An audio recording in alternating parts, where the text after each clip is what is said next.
Hey, what's up, everyone? Welcome back to the channel.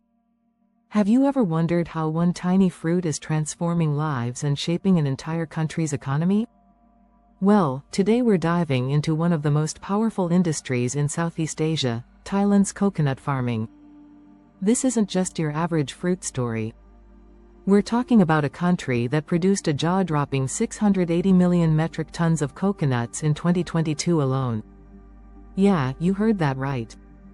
But what does it take to run one of these massive coconut farms? Spoiler alert, it's way harder than you think.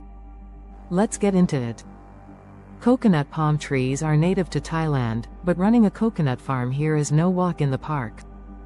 These farms can range from small family plots to massive plantations stretching across hundreds of acres.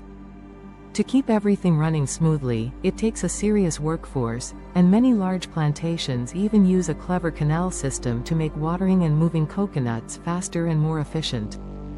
Just imagine navigating through the farm by boat, saving time and effort. During harvest season, it's all hands on deck. Workers closely inspect each coconut to figure out which ones are ready for picking. Using long poles, they knock down the ripe bunches, letting them fall right into the water. Yep, that's right, straight into the canal. Then, the coconuts are tied together in bundles, making it super easy to float them across the plantation. And here's something really cool, because these trees flower continuously, farms can harvest all year round. It's not uncommon for a single tree to have coconuts in different stages of growth at the same time. Pretty amazing, right?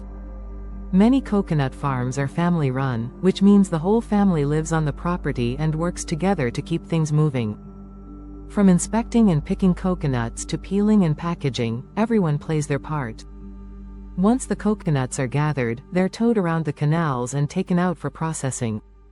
Some are peeled and sold, others are used for coconut water or oil, and some are kept whole for later sales.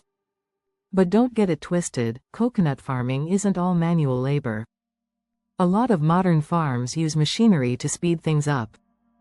Peeling coconuts, for example, can take forever, but with the right machines, the work goes by in a flash, saving tons of time and energy. Once peeled, the coconuts are packed and prepped for distribution. And did you know that coconut trees take a few years to start producing fruit, but once they do, they can live for up to 80 years? These trees are a real investment for farmers. And here's a fun fact, many farmers also sell sprouted seeds as a side hustle. Coconuts are basically nature's gift that keeps on giving. Farmers can sell coconut water, oil, milk, candy, charcoal, and so much more. Whole coconuts fresh off the tree are super popular in Southeast Asia, and farmers often sell them directly at local markets. For just a couple of bucks, you can grab a fresh coconut, peel it with a machete, and enjoy the water and meat inside. Now that's what I call fresh. Coconuts aren't just a cash crop, they're a huge part of Thai culture and cuisine. Even though many coconuts are exported to places like the US and India, Thailand itself consumes hundreds of millions of tons each year. And that's a wrap for today's video. I hope you enjoyed learning about the incredible coconut farming process in Thailand. If you thought coconuts were just for drinks, think again. Don't forget to hit that subscribe button so you never miss out on our next deep dive into the world's most fascinating industries. See you next time.